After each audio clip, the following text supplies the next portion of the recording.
I'm Russ Mitchell. America's chief ally in the war in Iraq is reportedly getting ready to pull a lot of its troops out. The announcement of a timetable for withdrawal is just hours away. Also tonight, the Supreme Court just made it harder for people hurt by big corporations to collect big awards. JetBlue says it will pay customers when a plane is late or canceled. Will other airlines do the same? Will Congress force them to? There's big money at stake as Hollywood holds auditions for the role of a lifetime. In Obama, they have found a leading man. This is the CBS Evening News with Katie Couric. And good evening. Katie is off tonight. Since the very first day of the war in Iraq, Britain has been America's #1 ally. Now, nearly 4 years later, Prime Minister Blair is ready to announce a major troop withdrawal. So we'll begin in London tonight with correspondent Mark Phillips. Mark, good evening. What's the latest? Good evening, Russ. Well, the British have been hinting for some time of a withdrawal timetable for their troops in Iraq and are now about to announce one. Right now, the British have about 7,000 troops in the country, controlling an area in the extreme south around Basra. Tony Blair is now expected to announce he will begin to pull out 1,500 of those troops, the first of those to start coming out in the next few weeks. Following that, the plan would be to pull a further 1,500 out by the end of the year, leaving just 4,000 still in the country. The British say this withdrawal is possible because they've been handing over more and more responsibility to Iraqi troops in their area. But Tony Blair has also been under huge political pressure at home to come up with a withdrawal plan from what has become a very unpopular war. Russ. Mark Phillips in London, thank you very much. We want to turn now to our chief White House correspondent, Jim Axelrod. And Jim, obviously a lot of folks your way paying a lot of attention to this. What is the reaction there? Well, the White House says this is no surprise. President Bush and Tony Blair have been talking about this since last summer. Mr. Bush and Mr. Blair had a secure video conference this morning, in which case Mr. Blair told the president that it was a go. A White House spokesman says that what's happening with the British troops, they'd like to have it be a model for what happens with the U.S. troops. In other words, the Iraqi security forces are able to handle more of its own security. The need for coalition troops diminishes. We should point out, however, that the area of Iraq the British troops were responsible for is much less prone to sectarian violence. As you point out, Russ, there's an inescapable conclusion here. The British troops are going home. More U.S. troops are going in. Russ? All right, Jim Axelrod at the White House. Thank you very much. U.S. troops in Baghdad are continuing a security crackdown, and Iraqi militants are responding by stepping up attacks. Today, car bombs and a suicide bomber killed at least 17 Iraqi civilians.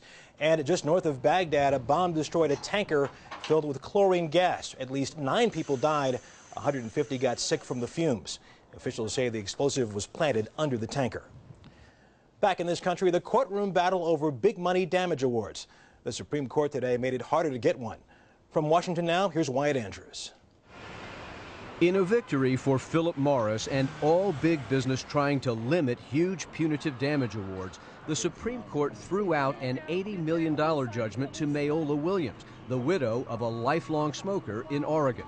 In a 1999 case, Philip Morris's biggest loss at the time, an attorney for the family of Jesse Williams asked the jury to punish the company for everyone harmed by its cigarettes, not just the Williams family. How many other Jesse Williamses, he asked, might have died because of Philip Morris's fraud and negligence? In a 5-4 decision, the Supreme Court called that part of the jury's deliberations unfair, with Justice Stephen Breyer writing, "A jury may not use a punitive damages verdict to punish a defendant for harms to non-parties, in other words, people not part of the lawsuit." Big business groups, which have argued this very point for years, called it an important decision. It keeps the case focused on the damages to the individual plaintiff, and it prevents jackpot justice. But there were heated dissents in this case. Justice Stevens said harm to other people needs to be considered. He wrote, "A murderer who kills with a bomb that injures dozens should be punished more severely than one who only harms his intended victim." Attorneys for the family call the ruling more narrow than big business might think. Do you think this stops big punitive damages? Nothing in this decision prevents courts and juries from awarding large punitive damages when the behavior justifies it. So from now on, in individual lawsuits, juries simply cannot punish a company for harm done to people who aren't there in court. Now, that might sound simple, but trial courts across America will have to study this one intensely. Russ? Wyatt, you talked about juries, but when it comes to the business of a courtroom and what a judge has to do, how will today's ruling affect future cases? Russ, what's most likely to happen now is that a new jury instruction will have to go out in cases where the company has lost. And the jury instruction will be something like, you can't punish this company for all the other people that it hurt, even though it might have hurt other folks. You can't add to the money. That's likely not to eliminate huge jury verdicts, but it will probably diminish a lot of them. I see. Wyatt Andrews at the Supreme Court. Thank you very much. Also in Washington today, the jury heard closing arguments in the trial of Scooter Libby, Vice President Cheney's former chief of staff. Libby is accused of lying to federal agents and a grand jury about when he first learned the identity of CIA officer Valerie Plame Wilson. Prosecutors told the jury today there was a cloud over the vice president's role in the case because they say Libby obstructed justice. The defense contends Libby did nothing wrong and that the case is all about faulty memories. And now to the trials and tribulations of air travelers. 1 week after the St. Valentine's Day weather meltdown, JetBlue said today its planes are finally back on schedule. And it announced a new program to compensate passengers when things go wrong, like flight delays or cancellations. It does not say anything about compensation for lost luggage, and there's plenty of that after the storm. And it's not just JetBlue. Here's Sharon Alfonsi. I don't even know where to start. 5 days ago, U.S. Airways lost Vernon Duckery's bag. The only thing that's been harder to find is someone to help. These are all telephone numbers. These are all telephone numbers that they told me to call. To Yes. find your luggage? Yes. And you've tried to call them all? Every single one. And what's happened? Call one. Try one. They just don't work. None of them work. So Duckery, like hundreds of other passengers in Philly, is navigating the sea of bags by himself. But he's not alone. And you never left Philadelphia? No, we never got to Miami. But your luggage went to Miami and now it's due to come back. Last year, 4 million bags were mishandled. Thousands of flights were canceled and countless vacations cut short. But no matter how big customers' troubles, so what have they done to accommodate you? Nothing. Nothing. Absolutely nothing. Most are lucky to get a tiny bag of toiletries. This replaces your luggage? No. But finally, the airline meltdown and passenger misery could set off change across the industry. Today, JetBlue introduced its Customer Bill of Rights. Under it, passengers will be compensated with cash. The longer they wait, the more money they get. If a flight is canceled within 12 hours of departure, they get a full refund. And if a plane is delayed on the ground for 5 hours, passengers can get off. The compensation seems fair, and I think it gives JetBlue even more an incentive to run a good operation than they've had before. But they're the only airline with a Customer Bill of Rights. Congress is considering a national bill. Till then, those stranded passengers in Vegas, they ain't gave us jack, are out of luck. The airport was so crowded Monday, customers had to wait outside in the rain. Compensation here, no cash, just plastic. I won't be back if it's going to be like this, I'll tell you that. So how much is your lost luggage worth? Well, the government says up to $3,000 a person, but it's up to the airline to decide how much of that you actually get. So you're probably more likely to end up with one of those garbage bags than a Gucci bag. Russ? Sharon Alfonsi at Philadelphia International Airport. Thank you very much. And there will be a lot of air traffic heading to Hollywood. Presidential wannabes are looking for cash for their campaigns. Senator Barack Obama is there tonight, and so is Bill Whitaker. Bill? Russ, like you say, Barack Obama is in Los Angeles today, being treated like a movie star. He came early, and he'll be here often because California is set to play a bigger role this election cycle than ever before. Hollywood is abuzz about who's going to win the gold. Not the Oscar, the political pot of gold Hollywood liberally dishes out each presidential election. That's why Barack Obama is in town tonight. A glitzy fundraiser with top-tier stars paying $2,300 each is expected to raise more than $1.5 million for the first-term senator. Obama is a real box office draw, says LA-based political blogger Ariana Huffington. Hollywood is a city, a town that understands the power of casting. And in Obama, they have found a leading man.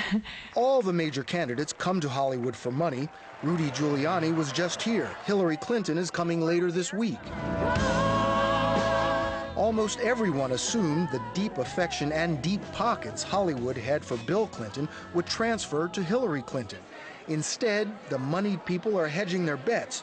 Steven Spielberg is throwing fundraisers for Obama and Hillary. She cannot walk in the room and just say, you know, remember me, I was with Bill Clinton. That's not going to work anymore. She's going to have to earn it herself. Show me the money! Hollywood has always felt like the Jerry Maguire of politics. Candidates would take the money and run to smaller states with early primaries. But next year, California and other big states plan to move their primaries up to early February and overshadow the smaller states. We would like a little bit more than just coming to California to be the political ATM machine for their campaigns. We want candidates to come to California to talk to us about the issues that are important to us. That means that each candidate will have to raise about $20 million just to run in the California primary.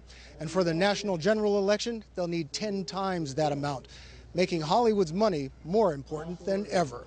Russ? Bill Whitaker in Los Angeles, thank you very much. And the presidential race takes a new twist tomorrow. Most of the Democrats will be on the same stage for the first time in Nevada. Why so early and why there? Gloria Borger will have the answers tomorrow. And there's much more ahead on the CBS Evening News. Up next, CBS News in Focus. When caring for a parent threatens to tear families apart, she can help. Meet the mediator. And later, we'll show you the latest food craze, live bacteria.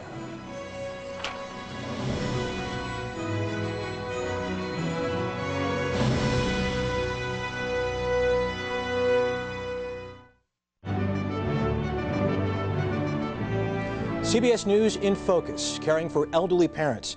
Millions of baby boomers are doing it right now. Millions more will someday. And that can cause a lot of tension in families. In a CBS News poll, more than 4 out of 10 Americans who have cared for an aging parent told us they've had family disputes about it. But for siblings feeling stressed out, there's now help. Thalia Ashuras continues our series, The Caregivers. This is a picture of my parents on their honeymoon. Oh, wow. Sarah Burrows lights up describing how her parents used to be vigorous, outdoorsy, adventurous. Her father, Belton, a prominent Boston physician. Her mother, Dorinda, an artist. First of all, their lives are very simple right now. 10 years ago, her mother developed Parkinson's. 5 years later, Alzheimer's came to her father. And Sarah and her 5 siblings found themselves responsible for their parents' care. Years ago, we weren't thinking, oh, in 20 years, I'll be taking care of my folks. For Alan, a New York actor, Sarah, a college instructor in Boston, Warren, a North Carolina physician. Everything that we take for granted, you know, they've got to have it done for them. And for the others in Boston, Kansas, and Israel, the issues were daunting. Who would manage their parents' finances? Who would care for them physically? And most contentious, should they remain in the family home? My father didn't want to leave the house that they were in. 6 opinionated siblings struggled to work together in a tense tug of war that lasted for years. There were times when, you know, the discussions got heated. There were times when they got loud. Well, you know, on some issues it could be pretty raw, yeah. What was getting in your way? Lack of communication. So the Burrows opted for mediation. Now, mediation is fairly common in divorces and business deals gone bad, but it's something new for families struggling with how to care for aging parents. I want to stay in the house. This training video from Pennsylvania's Montgomery County Mediation Center shows how mediation works. The parties meet face-to-face and lay out their issues. The mediator restates them. Herb, you're saying that you really want them to talk to each other. Yes. And helps families separate issues from emotions. And there's an outside person there. You have to behave yourself. Blair Tripp of Boston's Elder Decisions Agency was the Burrows mediator. After a face-to-face session, she produced a document spelling out the tough issues in black and white. What makes it so difficult? Because it matters. It matters a lot. Family relationships are incredibly important. They were here for 44 plus years. After mediation, the family reached agreement to sell their parents' beloved but unmanageable home and move them to a smaller house. It got us moving. Not that we weren't moving before, but it just got us to focus. Still, the Burrows haven't solved everything and say mediation was no more than a catalyst. They give credit to one constant. Staying together as a family and having relationships with one another was the end game. That constant, family first. Thalia Assuras, CBS News, Boston. To find a mediator near you, go to cbsnews.com and click on FYI. Tomorrow, what some companies are doing to help employees get their parents the care they need. Creative solutions that could benefit you in the final installment of our series, The Caregivers. And up next tonight, is this a cure-all for troubled tummies, or perhaps just a cash cow? The pharmaceutical company that makes the cancer vaccine Gardasil is backing off, trying to get states to make it mandatory for all adolescent schoolgirls. Merck's lobbying campaign backfired when many parents and doctors criticized their efforts. School vaccines usually prevent diseases spread through casual contact. Gardasil prevents the spread of a sexually transmitted disease, the HPV virus, which has been linked to cervical cancer. Probiotics, if you have not heard the word, it refers to live bacteria in food that promoters say will cure what ails you. And they're making a bundle on it. Sandra Hughes reports. Mark McAfee is a milkman on a mission to introduce the world to the benefits of raw milk produced by these cows. It's Mother Nature's original probiotic food, and you don't appreciate what you're losing by sending it off to be processed. From his small organic farm outside Fresno, McAfee is spearheading a revolution in probiotics, the good bacteria or living organisms found in unprocessed foods. They call it bovine wine. Our gastrointestinal tract is home to trillions of bacteria, both good and bad. Probiotics add more good bacteria. Advocates claim they can aid digestion, alleviate irritable bowel syndrome, and even banish allergies. The idea of eating bacteria to stay healthy hasn't always been an easy sell. But after 6 years of hyping the benefits of probiotics, McAfee's dairy can't keep up with its orders. It's clinically proven to help naturally regulate your digestive system. Activia, a probiotic yogurt, has gone mainstream by making claims that in just 2 weeks, it will regulate your system. In just 1 year, sales have soared above the $100 million mark. Grocers like Whole Foods are jumping on the bandwagon, designating entire sections of their store for probiotics. It's popular beyond belief. It's getting more and more so every day. An independent study did find some benefits for certain intestinal problems. However, don't expect miracles. Don't expect to see a big difference within 14 days, as one manufacturer claims. But do expect to pay more, in some cases 3 times more, and expect a shorter shelf life since many products are unprocessed. It's the way Mother Nature designed it, and it's hard for some people to digest that thought. But more and more people have swallowed his probiotic idea whole. Sandra Hughes, CBS News, Fresno. Doctors say she is the earliest born preemie ever to survive, and she'll be staying in the hospital a bit longer. Amelia Taylor was born in October at just under 22 weeks. She weighed less than 10 ounces. That's smaller than a can of soda. She's now 4.5 pounds. Doctors at Baptist Children's Hospital in Miami had planned to send her home today, but they decided to keep her a bit longer as a precaution because tests show that she's vulnerable to infection. Up next, the little prince all grown up. Must he now go off to war?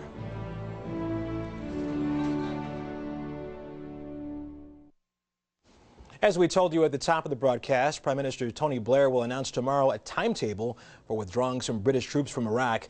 The drawdown comes as one of Britain's most famous soldiers, Prince Harry, may still be headed to Iraq. Again, here's Mark Phillips.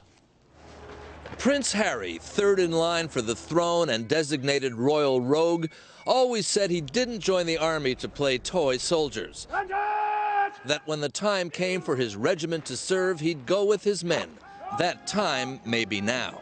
The last thing I want to do is have my soldiers sent away to Iraq or wherever like that, and for me to be held back home, twiddling my thumbs thinking, well, what about David, what about Derek? The announcement that David, Derek and Harry's regiment might go to Iraq is expected next week. Second Lieutenant Wales, as he's known, commands a reconnaissance unit trained to work right at the front line, when they're not assigned to ceremonial duties so admired by tourists around London's palaces. Prince Harry has always insisted that he wasn't merely interested in the ceremonial duties of his regiment, and there's a tradition going back centuries here of royals leading their troops into battle. But this is Iraq they're talking about, a war that's as controversial here as it is in the U.S. The British have been fighting an increasingly bloody battle in southern Iraq and have endured a mounting casualty toll as well. If he goes, Harry would be a prime target. Here's the dilemma. Prince Harry deploys to the front line. He becomes a target. By becoming a target, he also drags in those people around him into greater danger. There may be some propaganda value for the British war effort in deploying a prince, but there's a propaganda potential for the enemy too, if he's hurt or worse. Well, of course, it would be a propaganda victory. Huge, huge, enormous. Royal military heroes have taken risks and been immortalized in the past. Once more, onto the breach! But the battle lines seemed to be clearer when Henry V fought. Prince Harry may be heading into the breach of a much more complicated war. Mark Phillips, CBS News, London. And that's the CBS Evening News for this Tuesday. For Katie Couric, I'm Russ Mitchell in New York. I'll see you in the morning on The Early Show. We leave you tonight with Fat Tuesday celebrations in New Orleans. Good night.